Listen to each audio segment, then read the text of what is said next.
Breaking news, সমন্বয়ক হাসনাত আবদুল্লার বাড়িতে মধ্যরাতে আগুন। গোপন সূত্রে জানা যায় কে বা কারা আগুন লাগিয়েছে।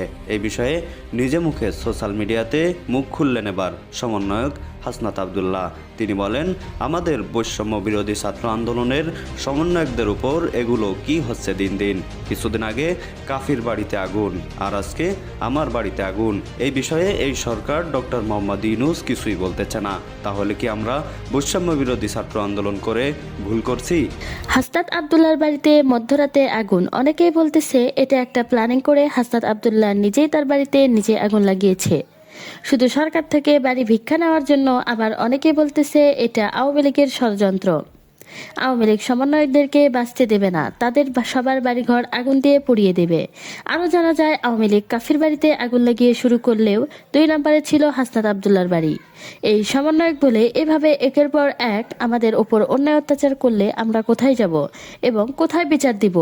আমরা নিজেরাই তো একটা সমন্বয়ক। এত কষ্ট করে আমরা দেশ স্বাধীন করে আজকে আমাদের এই দিন দেখতে হবে, এটা আমরা কখনো ভাবি নাই।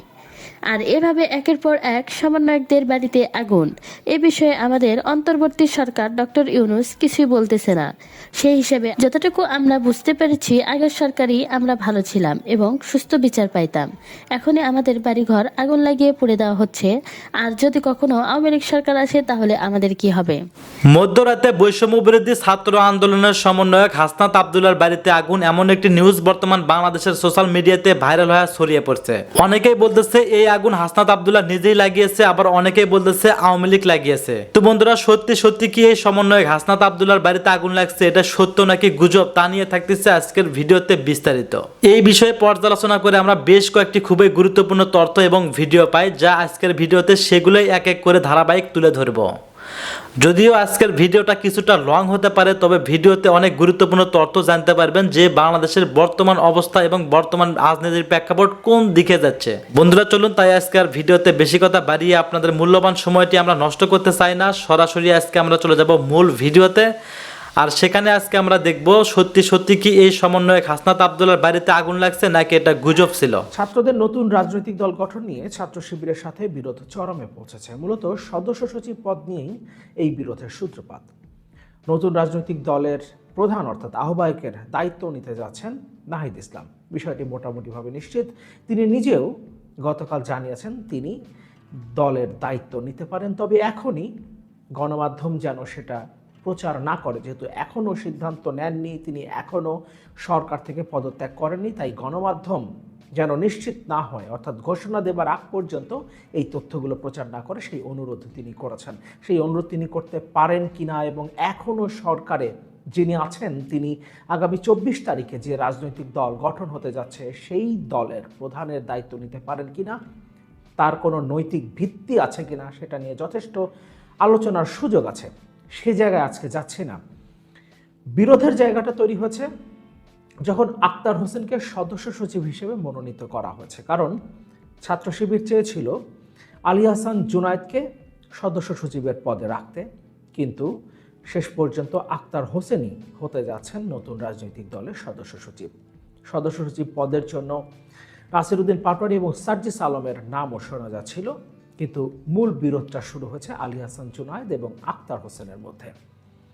ছাত্র শিবির তাদের নিজের অবস্থানে অটল, এই কারণে জাতীয় নাগরিক কমিটির সর্বশেষ বৈঠক বয়কট করেছে আলী হাসান জুনায়েদ এবং তাদের অনুসারীরা। ছাত্র শিবিরের বিভিন্ন পর্যায়ের নেতারা আলী হাসান জুনায়েদের পক্ষে এবং অভ্যুত্থানে তাদের কি অবদান ছিল সেই বিষয়গুলো নিয়ে সামাজিক যোগাযোগ মাধ্যমে কথা বলছে এবং পাল্টাপাল্টি বৈষম্য বিরোধী ছাত্র আন্দোলন এবং জাতীয় নাগরিক কমিটির সদস্যরাও এই ব্যাপারে পাল্টাপাল্টি জবাব দিচ্ছেন। এটা নিয়ে বিরোধ এখন চরমে, এটা নিঃসন্দেহে বলা যায়। প্রধান 4টি পদের মধ্যে মুখ্য সংগঠকের দায়িত্বে আসছেন সার্জিস আলম এবং মুখপাত্র হিসেবে দায়িত্ব নেবেন হাসনাত আবদুল্লাহ। এই বিষয়টা মোটামুটিভাবে নিশ্চিত। এই দুটো পদের জন্য মাহফুজ আলমের বড় ভাই সাবেক ছাত্রদল নেতা মাহবুব আলম মাহিরের নামও আলোচনায় ছিল। ফলে মাহফুজ আলমের অনুসারীরা এই পদে মাহফুজ আলমের বড় ভাইকে রাখতে চেয়েছিল, কিন্তু সেটা যখন সম্ভব হয়নি, ফলে তাদের দিক থেকেও এক ধরনের অসন্তোষ রয়েছে। কিন্তু এখন মূল বিরোধটা ছাত্র শিবিরের সাথেই দেখা যাচ্ছে বৈষম্য বিরোধী ছাত্র আন্দোলন এবং জাতীয় নাগরিক কমিটির। ছাত্র শিবিরের বেশ কয়েকজন নেতা, সাবেক বর্তমান নেতা বৈষম্য বিরোধী ছাত্র আন্দোলন এবং জাতীয় নাগরিক কমিটিতে আছেন। ফলে এখন জাতীয় নাগরিক কমিটি এবং বৈষম্য বিরোধী ছাত্র আন্দোলনের সাথে ছাত্র শিবিরের বিরোধ, এটাও ঠিক বলা যাচ্ছে না, কারণ শিবিরের একটা অংশ বৈষম্য বিরোধী ছাত্র আন্দোলন এবং জাতীয় নাগরিক কমিটির ভেতরে রয়েছে এবং এই জায়গা থেকেই মূলত কনফ্লিক্টটা শুরু। 9 দফা কিভাবে এসেছে, 9 দফা প্রণয়নের ক্ষেত্রে কার অবদান সবচেয়ে বেশি ছিল, সাদিক কায়েমের অবদান কতখানি ছিল, এস.এম. ফরহাদের অবদান কতখানি ছিল, ছাত্র শিবিরের প্রেসিডেন্টের অবদান কতখানি ছিল, কিংবা আব্দুল কাদের বা আবু বকর মজুমদারদের অবদান কতখানি ছিল, এই বিষয়গুলো নিয়ে এখন পাল্টাপাল্টি অবস্থান দেখা যাচ্ছে। তবে ছাত্র শিবির যে তাদের অবস্থান থেকে সরে যাচ্ছে না, তারা যে শক্তভাবে সেই জায়গাতে আছে সেটা পরিষ্কারভাবেই বোঝা যাচ্ছে। কারণ সবশেষ ছাত্র শিবিরের প্রেসিডেন্ট গতকাল একটা ভিডিও বার্তায় তাদের অবস্থান পরিষ্কার করেছে এবং সেখানেও তিনি যে কথাগুলো বলেছেন সেখানে সব পক্ষকে ধৈর্য ধারণের কথা বলেছেন, যাতে তৃতীয় কোনো পক্ষ সুযোগ না পায়, কথাগুলো বলেছেন, কিন্তু সেখানেও তিনি ছিলেন বেশ আক্রমণাত্মক। ফলে বোঝা যায় ছাত্র শিবির এত সহজে নতুন রাজনৈতিক দলে নিজেদের কর্তৃত্ব ছেড়ে দেবে না। কিন্তু নাহিদ ইসলাম এবং আক্তার হোসেনের নেতৃত্বেই নতুন রাজনৈতিক দলের আত্মপ্রকাশ ঘটতে যাচ্ছে, এটা মোটামুটিভাবে বলা যায়।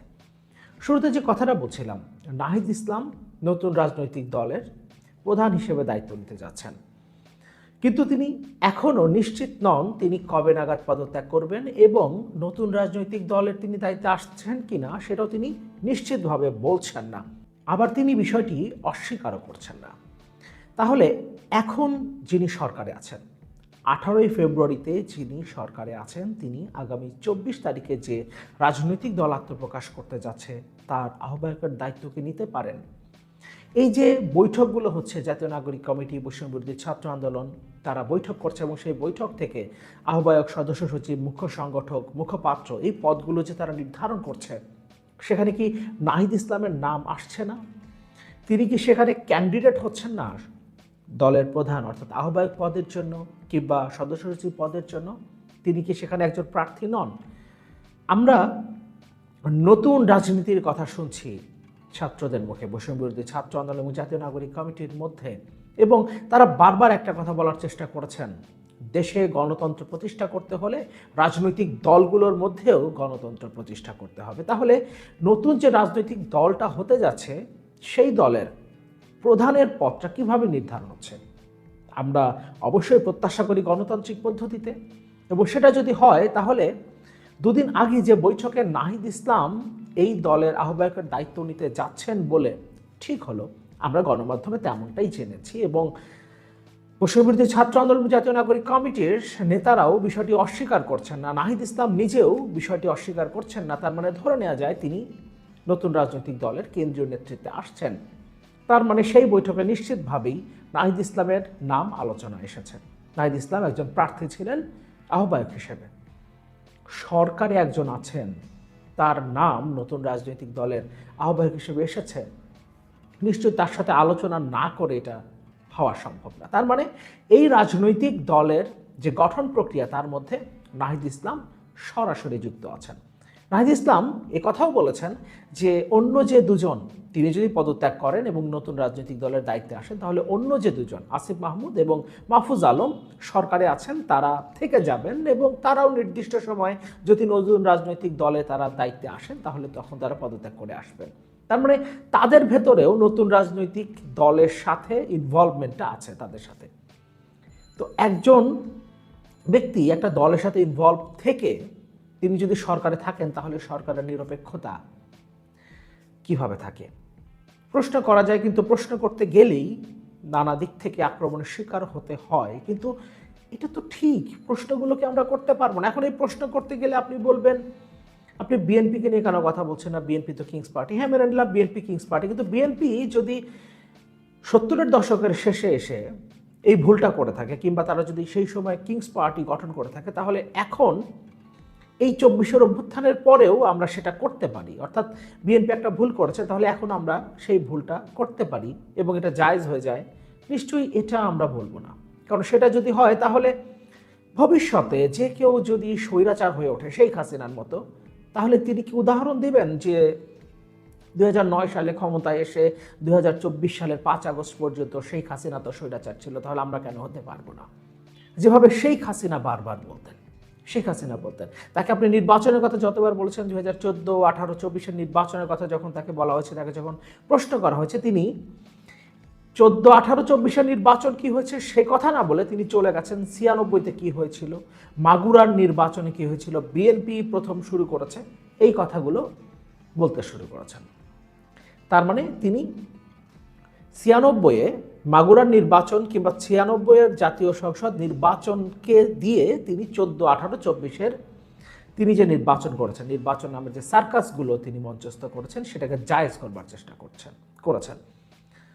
এখন কি আমরা তাই করছি? বিএনপিও তো কিংস পার্টি, তাহলে আমরা এখন গঠন করতে পারি। শেখ হাসিনা স্বৈরাচার ছিল, তাহলে আমরাও স্বৈরাচার হতে পারি।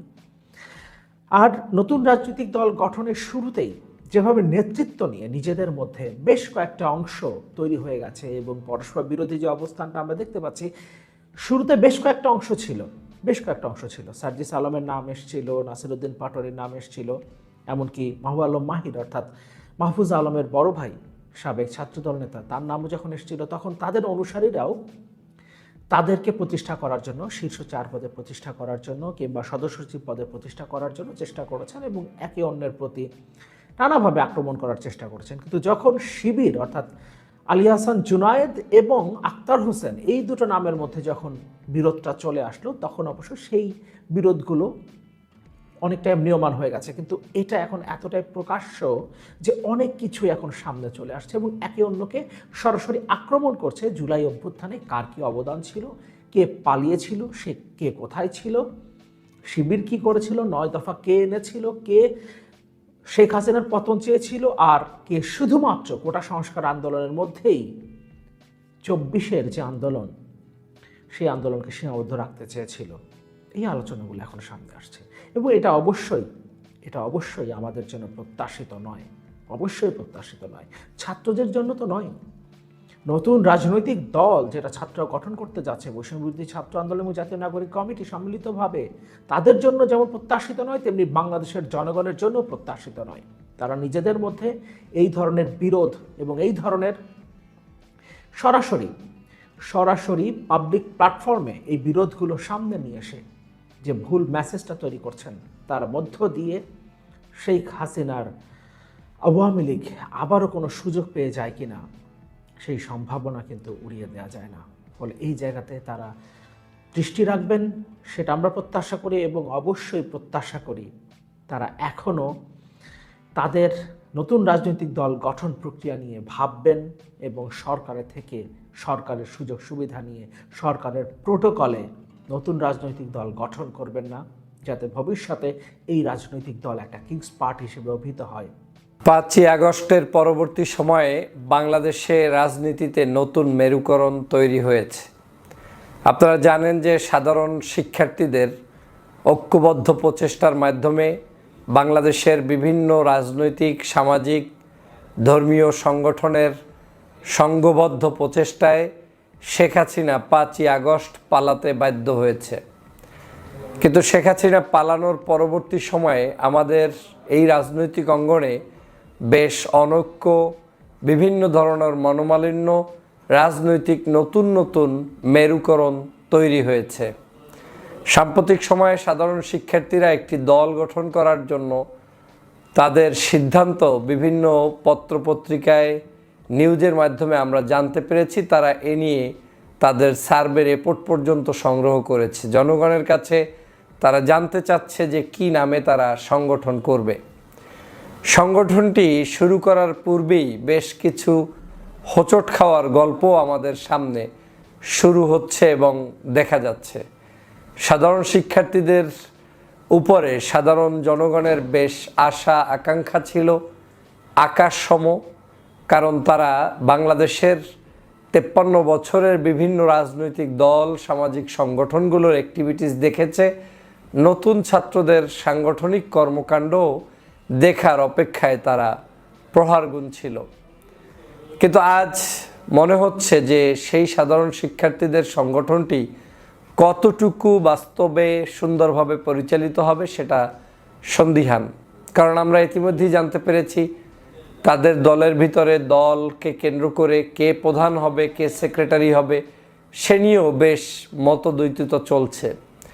যদিও রাজনীতিতে মতদ্বৈততা থাকাটাই স্বাভাবিক, কারণ যে কেউ রাজনৈতিক সংগঠন গঠন করতে গেলে সেই সংগঠনের পদ, পদবি, দায়িত্ব বন্টন নিয়ে স্বভাবতই বিভিন্ন ধরনের সমস্যার সৃষ্টি হতে পারে। তবে সেটা শুরুতেই যখন হয়ে যায় তখন সেটার জন্য একটু জনগণকে নিশ্চয়ই সেটা ভাবিয়ে তোলে। যেমনটা সাধারণ শিক্ষার্থীদের আজকে আবার নতুন করে দেখলাম, তাদের ছাত্রদের মধ্য থেকে যেটা বৈষম্য বিরোধী আন্দোলন ছিল সেই আন্দোলনের নেতাকর্মীদেরকে ভিন্ন প্ল্যাটফর্মে আবার ঐক্যবদ্ধ করে রাখার জন্য নতুন করে আবার একটি সংগঠন দাঁড় করানোর প্রচেষ্টা অব্যাহত আছে এবং রিজন দেওয়া হয়েছে, কারণ বলা হয়েছে যে এই সংগঠনের যারা বৈষম্য বিরোধী আন্দোলন করেছে তৎকালীন সময় ছাত্র দলের লোকেরা এসেছে, ছাত্র শিবিরের লোকেরা এসেছে, বিভিন্ন সংগঠনের লোকেরা সেখানে ইনক্লুড হয়েছে। কিন্তু এই লোকগুলো আবার যার যার মতাদর্শ মোতাবেক সেই দলের কাছে চলে গিয়েছে। একটি বৃহত্তর গোষ্ঠী রয়েছে যাদেরকে মূলত তারা কোনো দল করে না, তাদেরকে নেতৃত্ব দেওয়ার জন্যই ছাত্রদের এই একটি নতুন অর্গানাইজেশন সামনে আসছে। যদিও সেটা ছাত্রদের জন্য আসছে, কিন্তু বাংলাদেশের পত্র পত্রিকা, বাংলাদেশের বিভিন্ন মিডিয়ায় ইতিমধ্যেই এটাকে এক ধরনের নেগেটিভ হিসেবেই উপস্থাপিত করা হয়েছে বলে আমি দেখেছি বা বুঝতে পেরেছি। সেটা হচ্ছে যে ছাত্রদের সংগঠন ঘোষণার আগেই, মানে নতুন রাজনৈতিক দল ঘোষণার আগেই 3 ভাগে বিভক্ত হয়ে যাচ্ছে, 2 ভাগে বিভক্ত হয়ে যাচ্ছে, বিভিন্ন ধরনের মন্তব্য করছে। আমি যদিও বিভিন্ন সময়ে ছাত্রদের বিভিন্ন কার্যক্রমের পক্ষে দাঁড়িয়েছি, আজও দাঁড়াচ্ছি। আমি মনে করি ছাত্র জনতাকে এগিয়ে যাওয়া উচিত, তাদের বিভিন্নভাবে দেশের জন্য কল্যাণকর কাজ উদ্যোগ গ্রহণ করা উচিত, কাজগুলোকে সামনের দিকে এগিয়ে নিয়ে যাওয়া উচিত। কিন্তু ছাত্র বন্ধুদেরকে জানতে হবে, বুঝতে হবে যে রাজনৈতিক ময়দান আর আপনার ছাত্র জীবন এক নয়। আপনি যখন সাধারণ শিক্ষার্থী হিসেবে আন্দোলন করেছেন তখন বাংলাদেশের সমগ্র মানুষের চিন্তা, চেতনা, মননে, মগজে শেখ হাসিনা বিরোধী একটা মানসিকতা ছিল। সেই মানসিকতাটায় যখন আপনারা বাতাস দিয়েছেন, সামনে এসেছেন, দাঁড়িয়েছেন, নেতৃত্ব দিয়েছেন, জনগণ কিন্তু আপনাদের এই নেতৃত্বকে মেনে নিয়ে আপনাদেরকে সাহায্য করেছে, সব দল মত নির্বিশেষে। স্বভাবতই ইন্টারেস্ট যখন শেষ হয়ে গিয়েছে, জনগণের যে উদ্দেশ্য ছিল শেখ হাসিনাকে ক্ষমতাচ্যুত করা, সেটা যখন কমপ্লিটলি হয়ে গিয়েছে তখন কিন্তু যার যার জায়গা থেকে তারা আবার পিছুটা নিয়ে না যার যার দল করছে, মত প্রকাশ করছে। বাংলাদেশে আপনি যদি লম্বা সময়ের জন্য কোনো পরিবর্তন করতে চান, সবার আগে জনমতকে যাচাই করা উচিত। জনগণের আশা আকাঙ্ক্ষা, তাদের চিন্তা চেতনা, তারা কিভাবে আয় করে, কিভাবে ব্যয় করে, তার উদ্দেশ্য কি, সে রাষ্ট্র নিয়ে ভাবে কিনা, তার সমাজ নিয়ে চিন্তা আছে কিনা, সে কি আদতেই বাংলাদেশে শেখ হাসিনা চলে গেলে খুশি, অন্য কেউ আসলে বেজার, অন্য কেউ আসলে খুশি, শেখ হাসিনা চলে গেলে বেজার, এমনটা নাকি, মানে তাদের উপরে আপনার যখন লম্বা কোনো গবেষণা না থাকবে তখন আপনাকে যে কোনো মূল্যে হোঁচট খেতে হবে। এক বাক্যে এদেশের মানুষকেও আপনাকে সবার আগে সচেতনতা তৈরি করার পরেই যে কোনো ধরনের বড় সিদ্ধান্তে আপনাকে যেতে হবে। আমাদের ছাত্র জনতা যে বিজয়টা পেয়েছে তারা ধারণাই করতে পারেন এত বড় একটি বিজয় পাওয়ার পরে স্বভাবতই তারা বাংলাদেশের যে কোনো পজিটিভ কার্যক্রমে হাত দিবে, সেখানে জনতার সমর্থন পাবে।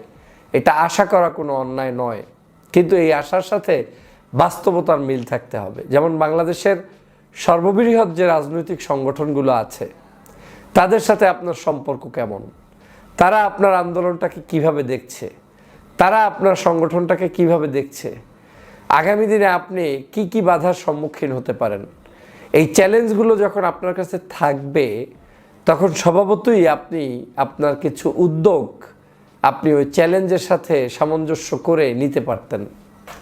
তো উদ্যোগের মধ্যে প্রথম চ্যালেঞ্জ কি হতো, যেহেতু বাংলাদেশে প্রতিষ্ঠিত বড় বড় রাজনৈতিক সংগঠন আছে এবং যেহেতু এই দেশের জনগণও সেই সংগঠনগুলোর সাথেই সম্পৃক্ত, তাদেরকে বের করে আনার জন্য যে পদ্ধতি প্রসেস, সেটা নিতে হলে যে পরিমাণ ডাইনামিক লিডারশিপ দরকার, যে পরিমাণ ধৈর্য দরকার, ত্যাগ দরকার, যে পরিমাণ ঐক্য দরকার, সেটা আদতে আমাদের মধ্যে আপনাদের মধ্যে আছে কিনা।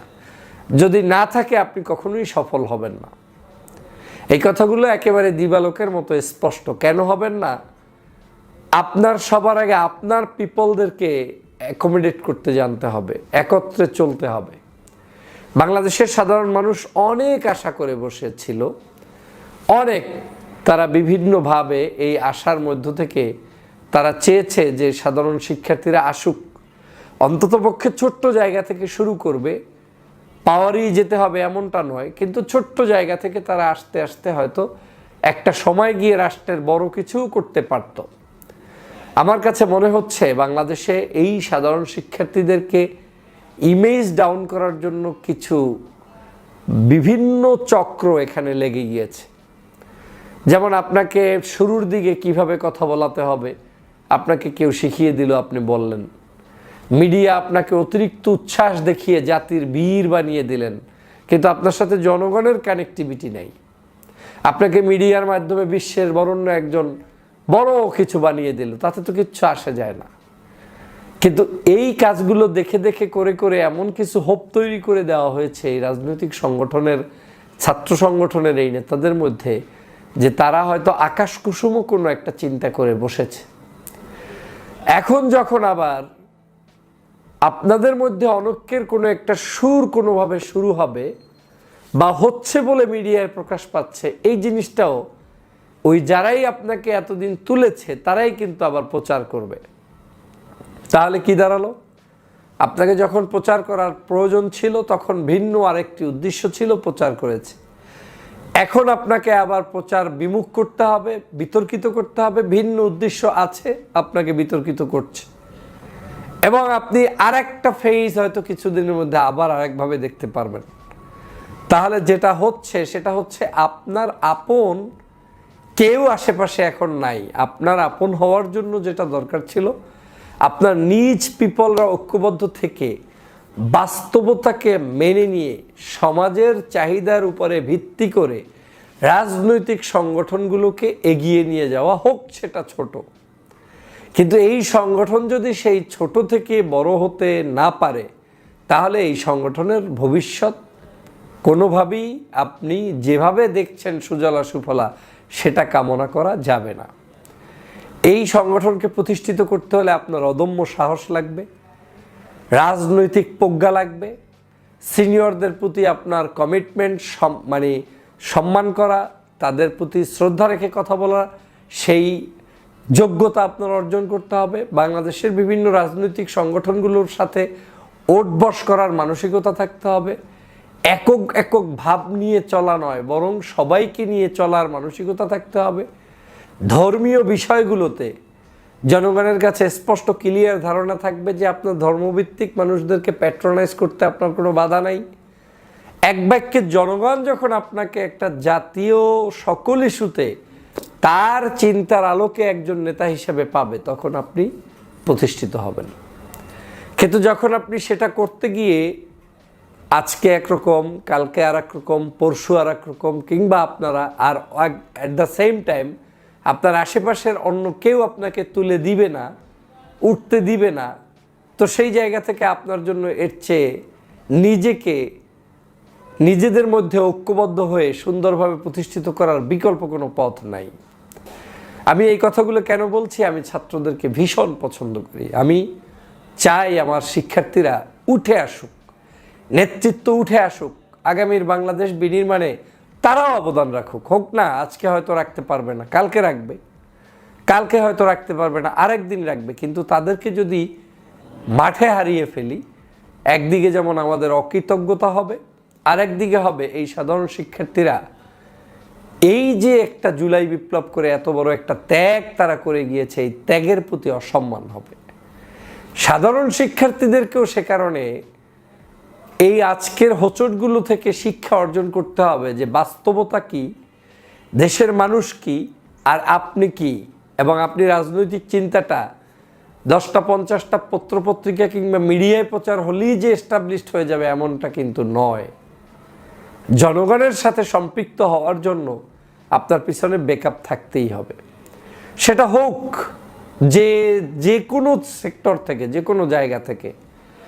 এমনও হতে পারে যদি আপনার পিছনে কেউ বাতাস দেওয়া কালকে বন্ধ করে দেয়, রাজনৈতিক সংগঠনের কার্যক্রম স্থগিত হয়ে যাবে, তাহলে তো আপনি আপনার সঠিক লক্ষ্যে পৌঁছতে পারবেন না। তো সে কারণে আপনার এই রাজনৈতিক সংগঠনকে সুপ্রতিষ্ঠিত করতে চাইলে এখনও সময় আছে, যে এই সময়টাকে আপনারা অ্যানালাইজ করে এই জায়গাগুলোর মধ্যে কি কি ফ্যাক্ট আছে সেটাকে অনুধাবন করে তার উপর ভিত্তি করে আপনার কি কি প্রয়োজনীয় পদক্ষেপ নেওয়া জরুরি সেটা আপনারা নিয়ে আগামীর পথ। আসসালামু আলাইকুম প্রিয় দর্শক, প্রকাশ হচ্ছে ছাত্রদের নতুন দলের কে কোন পদে থাকছে, কে কোন পদ পাচ্ছে, কে কে সেখান থেকে বাদ পড়ছে, তার বিস্তারিত কিন্তু প্রকাশ হয়েছে, সেটা আপনাদেরকে জানানোর চেষ্টা করব। প্রিয় দর্শক, প্রথমে বলে রাখি, ছাত্রদের যে নতুন দল এটার পূর্ণাঙ্গ কমিটি কিন্তু ঘোষণা হবে এই যে 24শে ফেব্রুয়ারি। এর আগে কে কোন পদ পেয়েছে সেটা কিন্তু মোটামুটি পরিষ্কার করছে, এবং কাকে কোন পদ দেওয়া হবে সেটা কিন্তু পরিষ্কার করা হচ্ছে। আমি এর আগের ভিডিওতে বলেছিলাম ছাত্রদের এই নতুন দলের যে প্রধান হবে, অর্থাৎ আহ্বায়ক যে হবেন, তিনি হচ্ছে ছাত্র উপদেষ্টাদের একজন।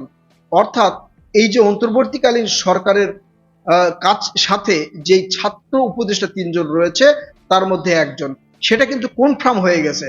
অর্থাৎ ছাত্র উপদেষ্টা নাহিদ ইসলাম ছাত্রদের নতুন দলের কাণ্ডারি হচ্ছেন, মানে প্রধান হচ্ছেন।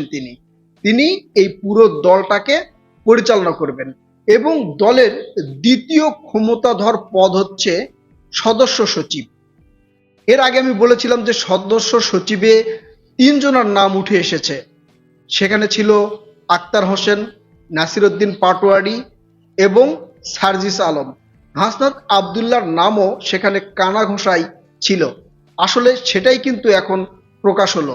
এই যে দলের দ্বিতীয় শক্তিধর ব্যক্তি অর্থাৎ ক্ষমতাশালী ব্যক্তি কে হবে সেটা কিন্তু ক্লিয়ার হয়ে গেছে, এবং ওই পদ একবারে ফিল আপ করে দিয়েছেন। সেখানে কে থাকবেন? নাগরিক কমিটির যেখানে সদস্য সচিব ছিল, অর্থাৎ নাগরিক, আপনারা জানেন যে এই ছাত্র দল এবং নাগরিক কমিটি এই দুইটা মিলেই কিন্তু নতুন দলের ঘোষণা করছেন। এই নাগরিক কমিটির আক্তার হোসেন তিনি এই সদস্য সচিবের পদ অলঙ্কিত করবেন ছাত্র দলের এই নতুন রাজনীতিতে। এখন এই দুইটা পদ থেকে কিন্তু হাসনাত আবদুল্লাহ এবং সার্জিস আলম বাদ পড়ে গেলেন।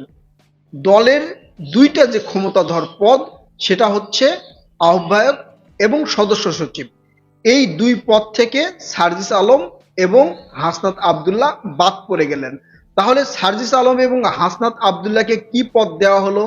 এখন এর পরের যেই পদটা রয়েছে সেটা হচ্ছে মুখ্য সংগঠক, অর্থাৎ দলের তৃতীয় ক্ষমতাধর ব্যক্তি যে হবেন তিনি হচ্ছেন মুখ্য সংগঠক।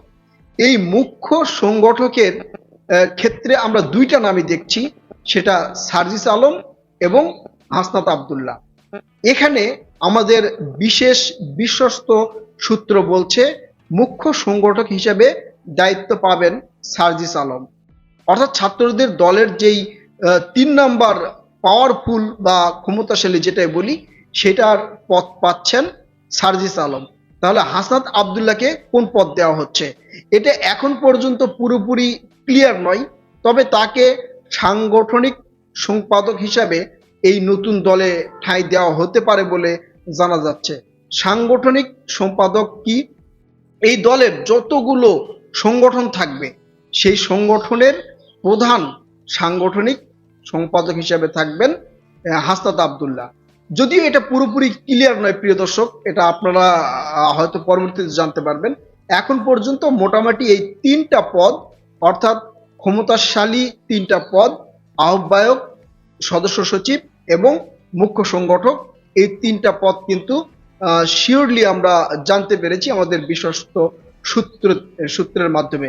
যদি কোনো ধরনের অনাকাঙ্ক্ষিত ঘটনা অথবা তাদের মধ্যে যদি কোনো ধরনের সমস্যা না থাকে, তাহলে এই 3টা পদ কিন্তু ছাত্ররা প্রকাশ করেছেন। আর এখানে দলের যে নাম হবে সেই দলের নাম নিয়েও কিন্তু আলোচনা চলছে এবং প্রতীক কি হবে সেটা নিয়েও আলোচনা চলছে। এর আগে তারা 8টা নাম মনোনীত করেছিল, এখন সেখান থেকে 4টা নাম মনোনীত করা হয়েছে এবং এই 4টা প্রতীক তারা সেখানে মনোনীত করেছিল, এখন 3টা প্রতীক রয়েছে। এছাড়াও তারা নিজেদের মধ্যে এবং জনমতের ভিত্তিতে নতুন একটা নাম খুঁজতেছে, যে নামটা ইংলিশে হবে, বিএনপির মতো নাম হবে, যেমন বাংলাদেশ ন্যাশনাল পার্টি, এরকম একটা নাম হবে। প্রিয় দর্শক, এই যে পদগুলো ছাত্রদেরকে দেওয়া হলো বা তারা নিজেদের যে দলগুলো গঠন করলো, এই পদগুলোতে নাহিদ ইসলামকে প্রধান এবং আখতারুজ্জামানকে হচ্ছে সদস্য সচিব এবং সারিস আলমকে মুখ্য সংগঠক হিসেবে যে পদগুলো দেওয়া হচ্ছে, এতে আপনাদের মনোভাব কি? এরা কি সঠিকভাবে তাদের দায়িত্ব পালন করার যোগ্য স্থানে বসেছে কিনা, বা এই পদে অন্য কোনো কাউকে বসানো উচিত ছিল কিনা? আপনাদের মূল্যবান মন্তব্য ধন্যবাদ প্রিয় দর্শকবৃন্দ, আমাদের ফুল ভিডিওটি দেখার জন্য আপনাকে জানাই অসংখ্য অসংখ্য ধন্যবাদ। তো বন্ধুরা, ইতিমধ্যে ভিডিও ফুটেজ দেখে হয়তো বুঝতেই পারছেন আজকের ভিডিওটা কতটা গুরুত্বপূর্ণ ছিল, তা কিন্তু আপনারা বুঝতেই পারছেন। সব থেকে মেন বিষয়টা হচ্ছে যে হাসনাত আবদুল্লাহর বাড়িতে আগুন, এমন একটি নিউজ যে সোশ্যাল মিডিয়াতে ভাইরাল ছড়িয়ে পড়ছে, এটা কিন্তু একটা গুজব এবং ফেক। দয়া করে আপনারা কেউ গুজবে কান দেবেন না, সম্পূর্ণ ভিডিও দেখবেন, সম্পূর্ণ ভিডিও দেখে সত্য নিউজটি আপনারা জানতে পারবেন। যাই হোক বন্ধুরা, দয়া করে আপনাকে গুজবে কান দেবেন না এবং হাসনাত আবদুল্লাহর বাড়িতে কোনো আগুন লাগে না, এটা একটা ভুয়া ছিল। যাই হোক বন্ধুরা, এমন নিত্য নতুন আপডেট খবর সবার আগে পেতে চাইলে এখনই আমাদের এই পিচ্চি সাকিব ইউটিউব চ্যানেলটি সাবস্ক্রাইব করুন। আজকের ভিডিওতে আমার নিজস্ব কোনো কথা বলা হয়নি, যা কিছু দেখলেন, যা কিছু শুনলেন, সব কিছুই সোশ্যাল মিডিয়া থেকে সংগ্রহ করা। ধন্যবাদ।